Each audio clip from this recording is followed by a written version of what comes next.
Hola amigos, ¿qué tal? Stuart here from Spain Speaks with the Spain News Update. And Spain, unfortunately, is no longer the exception when it comes to coronavirus infection rates in Europe. But more about that in just a moment. Firstly, a big thanks to all of the people that left comments on the last video. Lots of comments, lots of debate happening there as usual. Thanks to people that supported the channel through a small donation or by buying me a coffee or a beer. Thank you very much for that.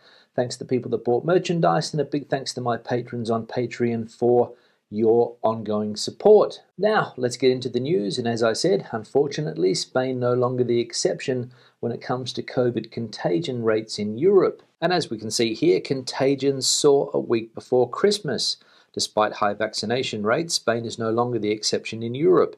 The number of infections is rising steeply. Infections are rising sharply, although the number of hospital admissions, ICUs and deaths has not yet risen, or at least not as sharply. Just over a month ago, the WHO congratulated Spain for its management of the pandemic. At that time, countries such as Austria and Germany were in the midst of a wave of contagions, with their intensive care units full. Today, the situation has changed.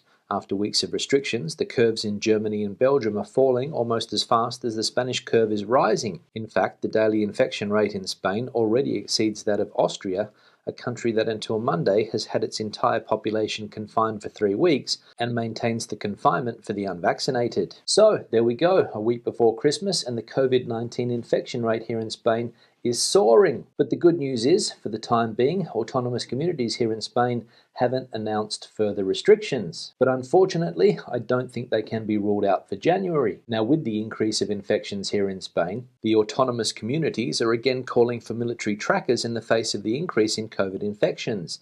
The epidemiological situation in Spain has worsened in recent weeks, coinciding with the advance of the new Omicron variant. Infections and incidents are rising daily. Despite the adverse scenario, both the government and the majority of communities continue to maintain that it is not necessary to adopt restrictions that would entail a decline in economic activity. Masks, vaccination and prevention, the government proclaims as a recipe for dealing with this wave. But the increase in contagions has led to the autonomous regions to once again request the help of the military to act as trackers. So masks, vaccination and prevention, the government's recipe for dealing with the 6th wave of COVID-19 here in Spain. And again, the military being called in for tracing or tracking.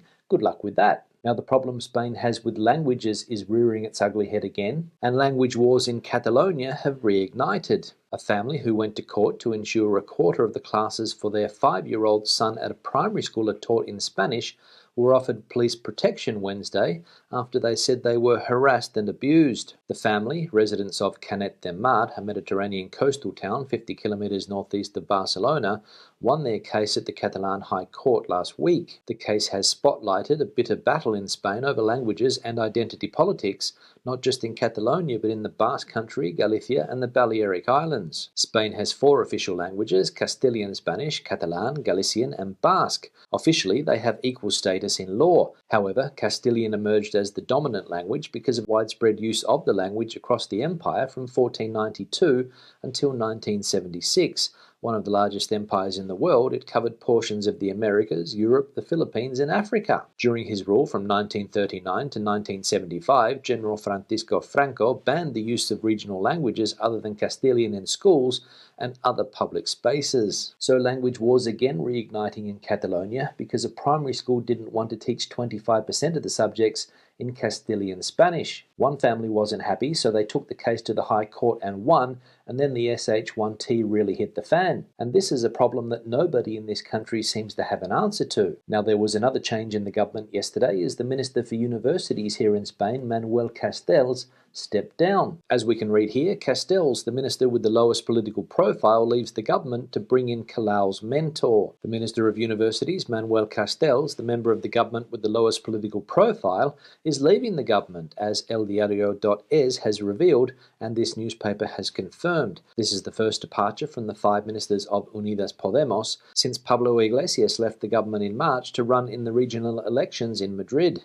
In July, Pedro Sánchez made a radical change among the socialist ministers, but those of Unidas Podemos remained as they were. The one who was most likely to leave was Castells, who, despite his recognised academic career, never really came to fruition as a minister with a political profile. So Minister Castells leaving the government, and if you're not familiar with Minister Castells' work, don't worry, you're not alone. because he was the minister with the lowest political profile. And when you have a government with as many ministers as this one currently has, it's not easy to stand out from the crowd. So goodbye, Mr. Castells, farewell, and enjoy that minister's salary that you're going to have for the next couple of years, even though you're going to do nothing. Now, the Spanish postal system is again looking for workers, and yesterday it announced the largest public job offer in decades with 5,377 permanent positions. The Spanish postal service, Correos, has announced the public offer of employment with 5,377 vacancies. According to the state postal service company in Spain, it will be the largest in decades for permanent employment in professional Group 4 categories, specialising in delivery, sorting agents and customer service. The terms and conditions of the call for applications will be made public in the coming weeks. Correos will also publish its own official syllabus content before the first half of 2022, meaning that the entrance exams will take place from November onwards. So there you go. If you have ever wanted to be a postie here in Spain, 2022 might be the year for you, with more than 5,300 jobs on offer. So wait for the official syllabus to be published and start studying. Now, COVID-19 booster shots for the over 40s here in Spain have been announced, as the Health Ministry is expanding its vaccination strategy with booster doses for the over 40s and essential workers. Just one day after the vaccination of children aged 5 to 11 years began, the Public Health Commission, in which the Ministry of Health and the autonomous communities are represented, has endorsed the booster dose of the COVID-19 vaccine for people aged 59 to 40 years, starting with the oldest. According to the Ministry of Health, this booster dose will be administered 6 months after the last dose, following the recommendations of the Vaccines Committee. The new groups included in this extension of the strategy are as follows: the over 50s and people with 2 doses of AstraZeneca. Now let's have a look at a summary of the health situation in Spain, and we can see that accumulated incidence rate now up to 472. Hospital pressure still relatively low at 5%, and there are 6,682 COVID patients hospitalised around the country. And ICU pressure now sitting at 13.9%, and there are currently 1,292 COVID patients in ICU. Now we all know that inflation is currently out of control here in Spain, prices rising by 5% in November, and it also means that this year's Christmas Eve dinner is up to 47% more expensive than a year ago. Inflation is making a strong impact on Christmas dinners. Typical products for Christmas Eve or New Year's Eve meals have shot up in the last year by up to 50% in some cases, and in recent weeks there are foods that have become 30% more expensive, according to the price study carried out by the Organisation of Consumers and Users, OCU. The organisation has monitored the main products in the Christmas basket over the last few weeks, and practically all of them have increased.